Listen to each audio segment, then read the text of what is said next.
Hello students. So in last lecture हम लोगों ने ये सीखा था कि इलेक्ट्रॉन गेन एंथैल्पी क्या होता है, what do you mean by electron gain enthalpy, and the next topic will be successive electron gain enthalpy. बहुत ही इंपॉर्टेंट टॉपिक हमने डिस्कस किया था, उसी को आगे बढ़ाते हुए हम लोग आज सीखेंगे कि विच factors governing the electron gain enthalpy, यानी कौन से ऐसे फैक्टर्स है जिससे आपको चुटकियों में पता चल जाएगा कि इलेक्ट्रॉन गेन एंथैल्पी इंक्रीज हो रही है या तो डिक्रीज होगी, बराबर, मोर नेगेटिव या तो लेस नेगेटिव। बहुत ही इजी तरीके से हम लोग एक्सप्लेनेशन करने वाले हैं और डिटेल एक्सप्लेनेशन भी होगा। तो ये वीडियो जो है आप लोग कंप्लीटली यहाँ पर ध्यान दीजिए और अपनी कॉपी के अंदर कुछ चीजें लिखते जाइए। Okay, so we are starting with factors on which electron gain enthalpy depends. Factors on which electron gain enthalpy depends. बराबर, चलो तो फैक्टर्स के अंदर कौन कौन सी चीजें हम लोग पढ़ेंगे। सबसे पहले बात आती है बेटा एटॉमिक साइज। बराबर है, एटॉमिक साइज में वेरिएशन अगर लेफ्ट टू राइट जाते हैं तो डिक्रीज होता है, टॉप टू बॉटम इंक्रीज होता है। तो होगा क्या, अगर हम लोग एटॉमिक साइज की बात करें कि when we discuss about like that, पहले तो इलेक्ट्रॉन गेन एंथैल्पी किया था वो मैं आपको रिपीट करवा दूं। When any neutral gaseous isolated atom gain one electron converting into anion and releasing the energy which is released when extra electron is added to isolated gaseous atom, this energy is called electron gain enthalpy. electron gain enthalpy जो है बहुत ही interesting बात है। मान लो कि यहाँ पर atom की साइज जो है वो मैंने ऐसी ड्रॉ की है। एक दूसरा एटम होगा जहां पर हम लोग 3 शेल ड्रॉ करेंगे। मान लो कि यहाँ पर 2 इलेक्ट्रॉन है, यहाँ पर जितने भी इलेक्ट्रॉन होंगे तो यहाँ पर ये इलेक्ट्रॉन आने वाले केस में कैसा रहेगा। यहाँ पर 2 इलेक्ट्रॉन, यहाँ पर कुछ इलेक्ट्रॉन्स है बेटा। जब इलेक्ट्रॉन आप देखेंगे तो ये एक्स्ट्रा इलेक्ट्रॉन यहाँ पर ऐड होगा और ये एक्स्ट्रा इलेक्ट्रॉन यहाँ पर ऐड होगा। बहुत इजी है। यहाँ से न्यूक्लियस से इसका डिस्टेंस आप देखिए तो यहाँ से न्यूक्लियस का डिस्टेंस इसमें से इसमें जाते हैं, यानी कि जब एटॉमिक साइज बढ़ती है तो डिस्टेंस जो है वो एक्सपांड होता है, यानी कि बढ़ता है। तो आने वाले इलेक्ट्रॉन के लिए न्यूक्लियस जो है उतना अट्रैक्शन शो नहीं करता है। कब? जब एटॉमिक साइज बढ़ती है। When this electron is enter into this cell and this electron is enter into this cell, दोनों में डिफरेंस क्या है? यहां से यहां जाने पे एटॉमिक साइज बढ़ती है। When the atomic size will be increases, the valential electron or incoming electron do not experience more attraction towards the nucleus, क्योंकि डिस्टेंस ज्यादा होने से अट्रैक्शन कम हो जाता है और इस न्यूक्लियस को जैसे जैसे साइज बढ़ेगी वैसे आने वाले इलेक्ट्रॉन के लिए कोई इतना अट्रैक्शन होगा नहीं। तो इस तरह से अगर हम लोग देखें एटॉमिक साइज कब बढ़ती है, टॉप टू बॉटम। तो जब हम लोग टॉप टू बॉटम जाएंगे तो इलेक्ट्रॉन गेन एंथैल्पी बेटा होगी less negative. Electron gain enthalpy कैसी होगी? इन that case electron gain enthalpy becomes less negative। बराबर है। तो बहुत ही इजी तरीके से आप इसको लिख सकते हैं कि as the size of atom increases, the distance between the nucleus and incoming electron will be increases. As the size will be increases, the distance between the nucleus and incoming electron will be increases. So what? And the large shell which receives the incoming electron increase, मेरा large shell जो है वो दूर जा रहा है। As a result, the force of attraction between the nucleus and incoming electron will be decreases. Force of attraction क्या होता जाएगा? Decrease होता जाएगा, and that's why the energy will be released, that is in a small proportion. So we can say that कि energy इतनी ज्यादा release होगी नहीं। So we can say that electron gain enthalpy becomes less negative. क्या कहेंगे? Becomes less negative. Electron gain enthalpy becomes less negative. Now we are discussing about the next factor, that is called nuclear charge. Nuclear charge। बराबर। So we can say that what happens, just assume that कि भाई nuclear charge increase होने का मतलब क्या। यहां पर मैं ड्रॉ कर रहा हूं एक छोटा सा एटम, यहां पर 2 इलेक्ट्रॉन है, इनकमिंग इलेक्ट्रॉन। ये जनरली आपको पीरियड में हेल्प करेगा कि लेफ्ट राइट क्या क्या हो सकता है। इनकमिंग इलेक्ट्रॉन यहाँ पर हर बार कहां पर एंटर होंगे, सेकंड एनर्जी शेल में। ये आपका फर्स्ट है, ये आपका सेकंड है। तो जैसे जैसे आप न्यूक्लियर चार्ज बढ़ेगा, बराबर है, वैसे वैसे इनकमिंग इलेक्ट्रॉन के लिए एट्रैक्शन भी बढ़ेगा। तो हम लोग कह सकते हैं कि व्हेन डिस्टेंस कोई मैटर करता ही नहीं, यहाँ पर न्यूक्लियर चार्ज की बात है, तो when the nuclear charge will be increases the incoming electron feel attraction towards the nucleus, okay, and that's why what happened in that case, the electron gain enthalpy becomes more and more negative. Okay, so as the nuclear charge increases, the force of attraction between the nucleus and incoming electron increases, and hence the electron gain enthalpy becomes more negative. So we can write like that, when the nuclear charge increases, the attraction force for incoming electron towards nucleus increases. The attraction force for incoming electron towards nucleus will be increases, and electron gain enthalpy becomes more negative. So that is very easy. Okay, now in the next case, when we discuss about the electronic configuration, okay, now listen. In electronic configuration, it depends on, ये depend करता है कौन सा element है और उसमें कौन सी electron configuration है। मान लो कि अगर आप बात कर रहे हो नाइट्रोजन की, तो in the case of nitrogen आपके पास इसका 7 नंबर है atomic number, so it will be 1s2, 2s2 and 2p3। 2p3 का मतलब क्या है कि p के अंदर ऑलरेडी 3 इलेक्ट्रॉन है। तो आपने सेकंड चैप्टर में पढ़ा होगा कि हाफ फील्ड ऑर्बिटल जब होती है, इट इज मोर स्टेबल, बराबर है, तो इसकी स्टेबिलिटी ज्यादा है। अब तुम इसमें इलेक्ट्रॉन ऐड करवाना चाहो तो भी बोलेगा चल हट, मैं नहीं करूंगा, क्योंकि वो तो खुद ही स्टेबल है, बराबर। नाइट्रोजन मना ही कर देगा भाई, वो इलेक्ट्रॉन एक्सेप्ट करे ही क्यों। जब हाफ फील्ड ऑर्बिटल और कंप्लीटली फील्ड ऑर्बिटल का केस आता है, तो वहां पर इलेक्ट्रॉन ऐड करने से एनर्जी कोई रिलीज नहीं होती है, बराबर है।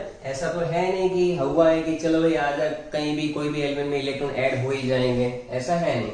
यहाँ पर जैसे ही तुम इलेक्ट्रॉन ऐड करवाना चाहोगे, कहाँ करवाओगे, जैसे ही तुम इलेक्ट्रॉन ऐड कराओगे ये तो अनस्टेबल हो जाएगा, क्योंकि n+ बन जाएगा ना वो, बराबर है, सॉरी n- बनेगा, तो n- बन रहा है। लेकिन होगा क्या कि इसको तो 3 इलेक्ट्रॉन की जरूरत है। पहला इलेक्ट्रॉन जब आप ऐड करोगे, यहाँ पर फोकसिंग करना है आपको इलेक्ट्रॉन कन्फिगरेशन पे, तो this electron configuration is more stable. In that case electron add करने के लिए आपको एनर्जी देनी पड़ेगी। Okay, energy has to be supplied to add an electron, and hence the electron gain enthalpy have large positive value. आप अपनी text book open करके देख लीजिए, टेक्स्ट बुक भी ओपन किया कीजिए कभी, बराबर। उसमें नाइट्रोजन की वैल्यू चेक कीजिए। नाइट्रोजन की कौन सी वैल्यू चेक करनी है, इलेक्ट्रॉन गेन एंथैल्पी। तो आप देखेंगे कि नाइट्रोजन की इलेक्ट्रॉन गेन एंथैल्पी वो भी प्लस में होगी, और आगे जाओगे नियोन में, उसमें भी प्लस होगी। तो हाफ फील्ड और कंप्लीटली फील्ड इलेक्ट्रॉनिक कन्फिगरेशन के अंदर ये हमें इलेक्ट्रॉन को ऐड करवाने के लिए एनर्जी देनी पड़ती है, बराबर है। हर बार एनर्जी रिलीज हो ऐसा जरूरी नहीं है। Okay, I hope you can understand all the factors on which the electron gain enthalpy depends. Now we are discussing one more topic, that is in continuity, कि वेरिएशन किस किस तरह से आता है। वेरिएशन जो है बेटा वो किस तरह से आता है, इन अ ग्रुप और इन अ पीरियड, बराबर। तो यहां पर हम लोग डिस्कस करना स्टार्ट कर रहे हैं कि वेरिएशन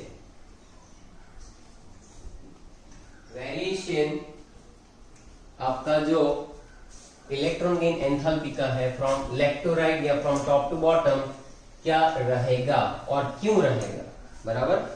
तो आप जरा अच्छे से ध्यान दीजिए और इसको मैं यहां पर आपको एक्सप्लेन कर रहा हूं। Okay, thank you. चलो फिर हम लोग आगे बढ़ते हैं। Now variation with in a group, give the title variation with in a group. So, as we move down the group, in general, the electron gain enthalpy becomes less negative, बराबर। In general है, कहीं कहीं पर अगर कुछ ऐसा element है जहां पर चेंज हो भी सकता है तो पर्टिकुलर एक्सेप्शनल केस होगा, बराबर है। As we move down the group electron in enthalpy becomes less negative. तो इसमें क्या होगा, आप कैसे इसको एक्सप्लेन कर सकते हैं? डाउन द ग्रुप क्या क्या होता है वो आप जरा देखिए। ओके, चलो अगर आप डाउन द ग्रुप की बात करेंगे बेटा, तो डाउन द ग्रुप में कुछ ऐसा होगा। यस, मैं सिर्फ दो एक हाइपोथेटिकल फिगर बना रहा हूं कि यहां से यहां पर आप आए। मान लो कि भाई कोई भी ग्रुप आप ले लो जिसमें ये ए एलिमेंट है, ये बी एलिमेंट है। ए से बी में आएंगे तो बट ऑब्वियस है कि एटॉमिक साइज इंक्रीज होगी, बराबर। तो एक फैक्टर आप लिखेंगे कि भाई एटॉमिक साइज इंक्रीजेस। दूसरा फैक्टर आप लिखेंगे न्यूक्लियर चार्ज इंक्रीजेस, बराबर। एटॉमिक साइज भी इंक्रीज होगी और न्यूक्लियर चार्ज भी इंक्रीज होगा। आने वाले इलेक्ट्रॉन को न्यूक्लियर चार्ज चाहिए कि वो भाई ज्यादा अट्रैक्ट करेंगे, क्योंकि इसको चाहत है ना, बराबर। न्यूक्लियस और इलेक्ट्रॉन का प्यार जो है वो बहुत ही पुराना है और आज भी आप पढ़ रहे हैं कि आने वाला इलेक्ट्रॉन जो है एटॉमिक साइज और न्यूक्लियर चार्ज पे डिपेंड करेगा। दोनों चीजें इंक्रीज हो रही है, तो न्यूक्लियर चार्ज अब जब इंक्रीज हो रहा है तो उसमें तो अट्रैक्शन बढ़ना चाहिए, but the effect of increase in atomic size, बराबर। लेकिन top to bottom atomic size जो बढ़ रही है, increase in atomic size is more pronounced than the nuclear charge. यानी कि एटॉमिक साइज जो है वो डोमिनेटिंग फैक्टर है। एटॉमिक साइज क्या है बेटा? डोमिनेटिंग फैक्टर है। तो जब एटॉमिक साइज का डोमिनेटिंग फैक्टर हम लोग पढ़ेंगे, in that case with increase in atomic size the attraction of the nucleus when increase the atomic size, आने वाले इलेक्ट्रॉन के लिए तो क्या होगा कि एटॉमिक साइज जो है वो डोमिनेटिंग फैक्टर है। तो इसमें नीचे जाएंगे तो आने वाला इलेक्ट्रॉन जो है वो क्या करेगा, इतना अट्रैक्शन एक्सपीरियंस करेगा ही नहीं, बराबर है। क्योंकि यहाँ पर साइज बड़ी हो रही है, इलेक्ट्रॉन दूर ऐड हो रहा है। Electron will be added every time in the outermost shell and that's why the attraction of this incoming electron towards the nucleus will be decreases when the atomic size will be increases. So what happen, यहां पर आप लिख सकते हैं कि भाई attraction of incoming electron towards nucleus, बराबर है। attraction of incoming electron towards nucleus decreases, यानी कि आने वाले इलेक्ट्रॉन के लिए न्यूक्लियस जो है वो इतना अट्रैक्शन फील नहीं करवाता है, बराबर है। तो अट्रैक्शन डिक्रीज हो जाता है and hence electron gain enthalpy becomes less negative. Hence we can say that hence electron gain enthalpy becomes less negative. चलो ये बात क्लियर हो गई कि भाई एसिड डाउन द ग्रुप क्या होता है। एक और पॉइंट डिस्कस करेंगे, electron gain enthalpy of some elements in second period, बराबर है। ऑक्सीजन फ्लोरीन का आप चेक कीजिए, less negative than the corresponding element sulphur and chlorine, बराबर है। सो इन दैट केस एक अनएक्सपेक्टेड बिहेवियर भी है, बराबर है। टॉप टू बॉटम जनरली क्या होता है बेटा, लेस नेगेटिव का है सेम। लेकिन अगर हम लोग देखेंगे कि ऑक्सीजन नीचे आएगा सल्फर, यहां पर आएगा फ्लोरीन, यहां पर आएगा क्लोरीन, बराबर है। तो ऑक्सीजन की जो वैल्यू है आप देखेंगे कि ऑक्सीजन की -141 है, -141 है, बराबर। आप चेक कीजिए अपनी टेक्स्ट बुक में कि ऑक्सीजन की वैल्यू कितनी है और यहाँ पर कितनी आ रही है, -200। तो ऑक्सीजन और सल्फर की जो है वो एक कहानी है और यहाँ पर है आपको वैल्यू याद नहीं रखनी है, वैल्यू बिल्कुल याद नहीं रखनी है, सिर्फ आपको ये ट्रेंड जो है वो गलत हो रहा है। देखो यहाँ पर मैंने क्या समझाया आपको, लेस नेगेटिव, बराबर लेस नेगेटिव बता रहा हूँ, यहाँ पर ये मोर नेगेटिव हो रहा है, ये एक्सेप्शन है। तो this exceptional case you have to explain, ये एक्सेप्शन क्यों हो रहा है वो आपके दिमाग में होना चाहिए। ऑक्सीजन के केस में होगा क्या कि ऑक्सीजन के केस में यहाँ पर इसका नंबर है 8, बराबर है। तो यहाँ पर आप कैसे लिखते हैं 1s2 2s2 एंड 2p4, बराबर है। सल्फर में आप लिखेंगे 16, तो ये हो जाएगा neon 3s2 3p4, 3s2 3p4। अब आने वाला इलेक्ट्रॉन जो है, अगर हम लोग इसकी बात करें तो आने वाला इलेक्ट्रॉन जो है बेटा, एक तो एटॉमिक साइज बढ़ रही है, तो बट ऑब्वियस है कि आप सोचोगे कि इलेक्ट्रॉन की एंथैल्पी जो है बिकम्स लेस नेगेटिव, लेकिन अनएक्सपेक्टेड है, यानी इन शॉर्ट अनएक्सपेक्टेड बिहेवियर को आपको एक्सप्लेन करना है। तो क्या सोचेंगे कि आप देखो कि इलेक्ट्रॉन को एंटर करना है, तो एक है आपके पास 2p ऑर्बिटल और एक है आपके पास 3p orbital, 2p orbital and 3p orbital. होगा क्या कि जब इलेक्ट्रॉन इसमें एंटर होने के लिए आएगा, सॉरी इलेक्ट्रॉन वही होगा ना, इलेक्ट्रॉन इसमें एंटर होने के लिए आएगा या तो 3p में एंटर होने के लिए आएगा। अब यहाँ पर जितने भी इलेक्ट्रॉन पहले से प्रेजेंट है उसका रूम बहुत ही छोटा है, बराबर। इलेक्ट्रॉन का 2p ऑर्बिटल छोटा है तो वो धक्का देता रहेगा, क्योंकि इलेक्ट्रॉन इलेक्ट्रॉन रिपल्सन करते रहते हैं, रिपल्सन करेंगे तो रिपल्सन उसका ज्यादा रहेगा। यहाँ पर क्या है बेटा, यहाँ पर जब हम लोग सोचेंगे तो थोड़ा सा बड़ा रूम है, तो चलो रिपल्सन तो फिर भी होता है लेकिन थोड़ा कम रहता है, क्योंकि बड़ी जगह है ना। अगर आप मान लो कि कहीं पर शादी में चले जाते हो आप, बराबर है, और आपको बोल दिया जाता है कि भाई एक ही रूम में 2-3 फैमिली को ठूसा दिया जाए, ठूसा जो भी करना है कर लेना, तो क्या है कि थोड़ी देर बाद भाई मेरी कंघी कहाँ गई ना, मेरा वो कहाँ गया, तौलिया कहाँ गया, ये सब रिपल्सन चालू हो जाते हैं। लेकिन मान लो कि आपको शादी के अंदर एक ही कमरे के अंदर सिर्फ 2 फैमिली को मैनेज करना है और बहुत अच्छा सा कमरा है, बराबर है, मैनेजेबल है, तो क्या कि रिपल्सन होगा लेकिन कम रहेगा। इसलिए आने वाला इलेक्ट्रॉन तो ज्यादा क्या सोचेगा कि मुझे कहां पर ज्यादा रिपल्सन फेस करना पड़ रहा है, ऐसे ही सोचेगा ना। तो यहाँ पर ऐड होना चाहेगा तो उसका तो कमरा छोटा होने की वजह से रिपल्सन तो अंदर जाएगा ही नहीं, बराबर है। और जाएगा भी तो क्या होगा कि वैल्यू आप देखेंगे यहाँ पर वैल्यू ज्यादा होने का मतलब क्या है कि इसमें वो इजीली एंटर कर जाता है, इसमें रिपल्सन कम होने की वजह से वो इलेक्ट्रॉन यहाँ पर इजीली आ जाएगा कि चलो भाई यहाँ पर थोड़ा सा बड़ा कमरा है, बाहर से देख लेगा कि भाई हाँ यहाँ पर 2 फैमिली है, मैं आराम से मैनेज हो जाऊंगा, तो वहां पर वो इलेक्ट्रॉन चला जाएगा। जब इलेक्ट्रॉन इजीली कहीं पर एडमिट हो जाता है और जो एनर्जी रिलीज होती है तो उसकी वैल्यू हमेशा बढ़ जाती है, बराबर।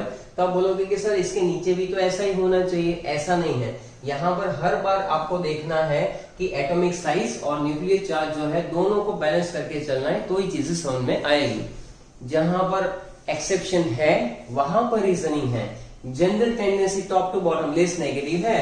सल्फर के नीचे देख लो -200 के बाद लेस नेगेटिव वैल्यू होती जाएगी। -200 के बाद अगर आप अपने टेक्स्ट बुक में देखोगे तो the value will be less negative.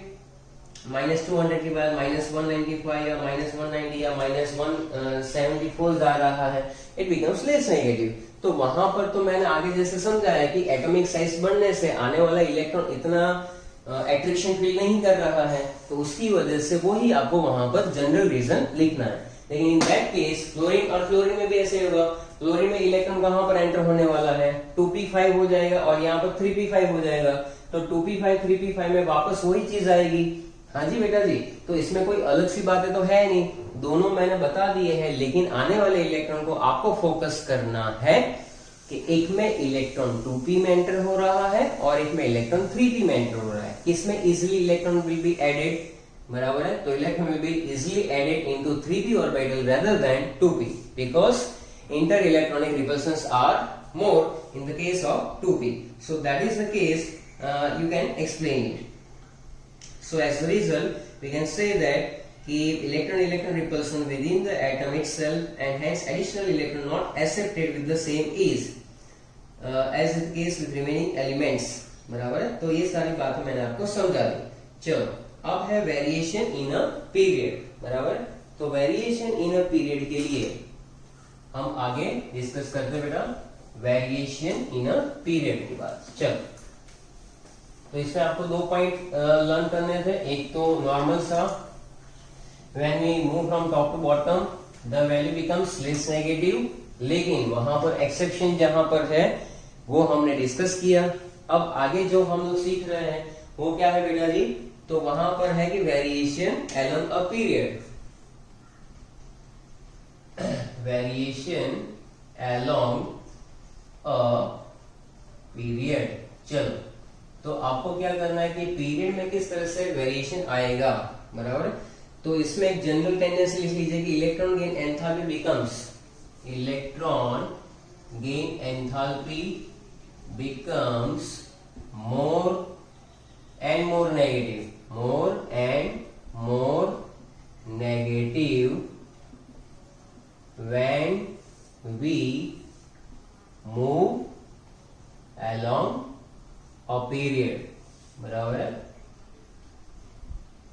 Period में जब हम लोग लेफ्ट और राइट मूव करेंगे तो it becomes more and more negative, बराबर। वहां पर भी कुछ कुछ जगह पर है जहां पर वैल्यू प्लस है, बराबर है, जैसे बेरिलियम में होगी। तो वो चीज आप इलेक्ट्रॉन कन्फिगरेशन से भी एक्सप्लेन कर सकते हो। थोड़े से ऐसे रिएक्शन है या तो ऐसे केसेस है जो एक्सेप्शनल है, बराबर है, दिमाग चलना चाहिए ना वहां पर भी। अब यहाँ पर मैंने क्या लिखा है कि electron gain enthalpy becomes more and more negative when we move from left to right. तो आप खुद सोचिए ना, लेफ्ट टू राइट जब हम लोग मूव करेंगे तो होगा क्या, एटॉमिक साइज डिक्रीज हो रहा है, न्यूक्लियर चार्ज इंक्रीज हो रहा है, बराबर है। Left to right atomic size decreases, atomic size decreases and nuclear charge increases. So incoming electron experience more attraction।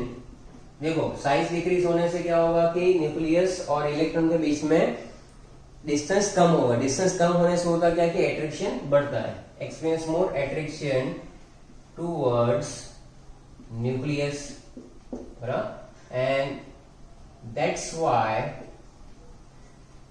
The electron gain enthalpy becomes more negative. चलो ठीक है, मोर नेगेटिव यानी ये मोर नेगेटिव हो जाती है, ऐसा है। अब हम लोग अगर आगे बढ़ेंगे इस केस के अंदर तो होगा क्या कि एक देख लेते हैं कि ट्रेंड्स कैसे इलेक्ट्रॉन गेन एंथैल्पी के। तो एक जनरल केस है कि भाई हैलोजन, अगर आप लेफ्ट राइट जाएंगे तो बीच में आएगा हैलोजन। तो halogen have highest electron gain enthalpy, electron gain enthalpy बराबर। नेगेटिव वैल्यू में सबसे ज्यादा उसकी होगी। अगर आप लेफ्ट राइट जाएंगे और फ्लोरीन की आप चेक करेंगे तो -328 है, बराबर।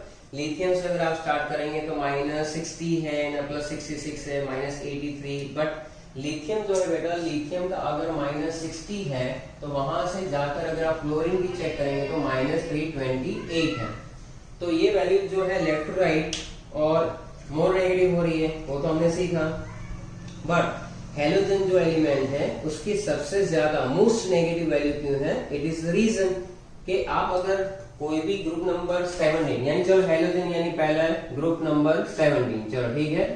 ग्रुप नंबर 17 में आपकी वैलेंशियल इलेक्ट्रॉन कन्फिगरेशन कितनी होती है? तो कौन सी होती है? दैट इज NH2Np5, बराबर है। तो पूरे पीरियोडिक टेबल में इसी को तो सबसे ज्यादा जरूरत है। ये जैसे ही एक इलेक्ट्रॉन गेन करेगा फटाक से क्या बन जाएगा? Nobel gas configuration. तो सीधी सी बात है ना, जिसकी चाहत सबसे ज्यादा है, जिसकी चाहत सबसे ज्यादा है, कौन सी चाहत? To become noble gas configuration, यानी कि ये बाई NH2Np6 बनाना चाहता है और एनर्जी रिलीज करता है। तो जब हैलोजन की बात आती है बेटा, तो वहां पर एक ही इलेक्ट्रॉन गेन करने से वो नोबल गैस कन्फिगरेशन ऑब्टेन कर लेता है। So in that case, as a result, they have a strong tendency to accept the additional electron. लाओ इलेक्ट्रॉन दो, मुझे दो, जल्दी इलेक्ट्रॉन दो ताकि मैं नोबल गैस कन्फिगरेशन में कन्वर्ट हो जाऊं और स्टेबल बन जाऊं। यानी कि जब हैलोजन की बात आती है, it has a strong tendency to accept the electron and that's why it get one electron to become stable configuration and energy release कर दी और वो हो गया स्टेबल। एनर्जी रिलीज करने से उसकी खुद की एनर्जी कम हो जाएगी और वो स्टेबल हो जाएगा। मैंने आपको लास्ट लेक्चर में भी बताया था कि stability inversely proportional to energy. तो ये चीज जो है आपके दिमाग में फिक्स होनी चाहिए कि when we discuss about that as we move from chlorine to iodine the electron gain enthalpy becomes less and less negative. ये तो ग्रुप की बात होगी, लेकिन हैलोजन की जो बात है वो मैंने आपको बता दी। क्लोरीन से ब्रोमीन, ब्रोमीन से आयोडीन जो है वो लेस नेगेटिव होती है। लेकिन क्लोरीन में जो एक्सेप्शनल केस था, क्लोरीन और क्लोरीन में जो एक्सेप्शनल केस था, यहां पर भी ऐसा है कि भाई एक में वैल्यू जो है मोर नेगेटिव हो रही है, बाकी क्लोरीन से आयोडीन जाओगे और आयोडीन से अगर तुम चले गए bromine, chlorine chlorine bromine, sorry यहाँ पे ब्रोमीन आएगा और आयोडीन, तो द वैल्यू बिकम्स, क्लोरीन से सीधा अगर आप ऑब्जर्व करोगे बेटा तो क्लोरीन से तो लेस नेगेटिव होती जा रही है।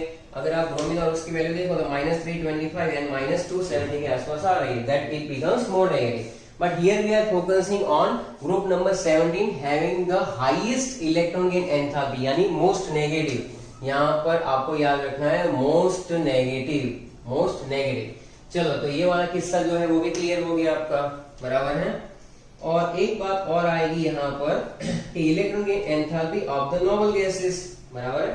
चलो आगे क्या सीखेंगे हम लोग, electron gain enthalpy of the noble gases. इसी के अंदर, बराबर है, एक और एक्सेप्शन आपको सिखा देता हूं। चलो, इलेक्ट्रॉन गेन एंथैल्पी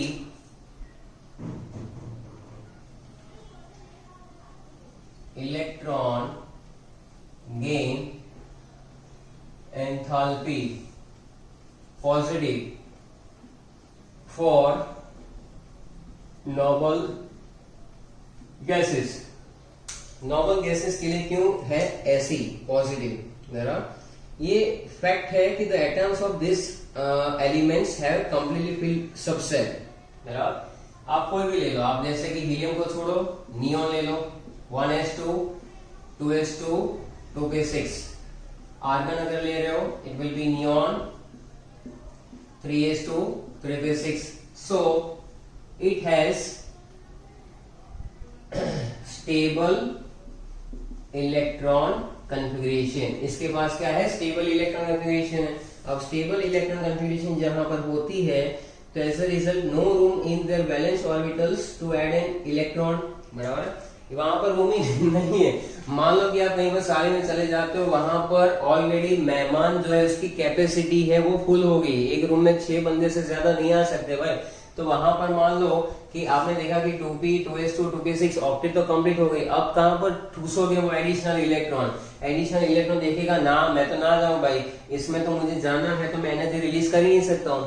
तो जैसे ही वहां पर आप इलेक्ट्रॉन ऐड करोगे वो तो धक्का देगा, तो आपको भी धक्का देना पड़ेगा, यानी you should have to supply the energy. फिर भी इलेक्ट्रॉन तो नेक्स्ट हायर एनर्जी लेवल में ही जाएगा, वहां पर नहीं जाएगा वो इलेक्ट्रॉन। मान लो कि 2p6 में आप एंटर करवाना चाहते हो तो वहां पर तो रूम खाली नहीं, बराबर। तो डोबे जैसे है ना कि भाई वहां पर हम लोग पुश कर रहे उसको कि चल जा जा जा, कहां से जाएगा भाई। तो होगा क्या कि इस केस में we have to supply the energy, we have to supply the energy, यानी वहां पर आपको एनर्जी देनी पड़ेगी। इसलिए अपने टेबल में देखो वो प्लस में होगा, पॉजिटिव, बराबर, और वो भी नियोन में सबसे ज्यादा है 116। As a result, energy has to be supplied to add on electron. The electron gain enthalpy of noble gases is positive. So वहां पर भी वही सीन बन जाता है कि नियोन जो है वहां पर सबसे ज्यादा है, नियोन की कुछ 116 के आसपास है। नियोन की वैल्यू आपको दी हुई है, दैट इज 1 + 116। आर्गन की तुरंत हो जाती है +96। क्यों, यहाँ पर भी वही सीन हो जाता है कि डिक्रीज होने का रीजन क्या, एटॉमिक साइज बढ़ेगी, बराबर है, तो इलेक्ट्रॉन इजिली ऐड होता नहीं है क्योंकि एट्रैक्शन ही कम हो जाता है। But we are focusing on that stable electron configuration, so we have to supply the energy and that's why electron gain enthalpy is positive for the noble gases, बराबर है। इस तरह से आप ये चीज क्लियर कर सकते हो। However electron gain enthalpy helium के लिए क्या होगा, हीलियम के लिए होगी लोएस्ट, बराबर है, ऑल द नोबल गैसेस में। इसका रीजन है कि भाई due to smallest size it has a much higher tendency to accept an additional electron, अगर स्मॉल साइज, देखो हीलियम भी यहाँ पर एक एक्सेप्शनल केस है, हीलियम की कुछ यहाँ पर +48 है, तो वैसे भी इसकी साइज छोटी है भाई, तो क्या होना चाहिए वहां पर तो रिपल्सन ज्यादा, लेकिन यहाँ पर ऐसा नहीं है।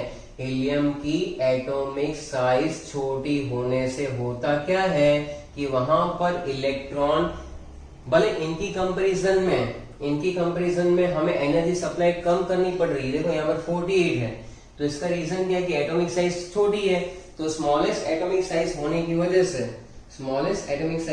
वजह से होता क्या है, it has a much higher tendency to accept additional electron, उसके पास it has a higher tendency to accept the electron बाकी सारे एलिमेंट की कंपैरिजन में भाई, नियॉन, आर्गन, ये सब, क्योंकि छोटा है तो अट्रैक्शन है, बराबर, छोटा है बेचारे को पता भी नहीं चले कुछ चीज है तो अट्रैक्ट हो जाता है, तो वो क्या करेगा कि चल भाई इलेक्ट्रॉन ऐड हो जा, बराबर, तो एडिशनल इलेक्ट्रॉन ऐड करने के लिए यहाँ पर भी पॉजिटिव वैल्यू तो है लेकिन लीस्ट पॉजिटिव वैल्यू है, ऐसा कह सकते हैं हम लोग, बराबर, लीस्ट पॉजिटिव वैल्यू है बेटा, that is 48। Okay, so higher tendency to accept the electron, atomic size is smaller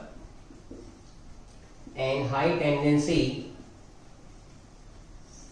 to accept the electron.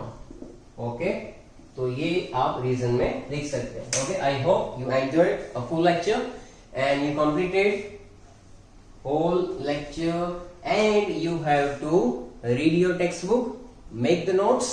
Okay, thank you very much.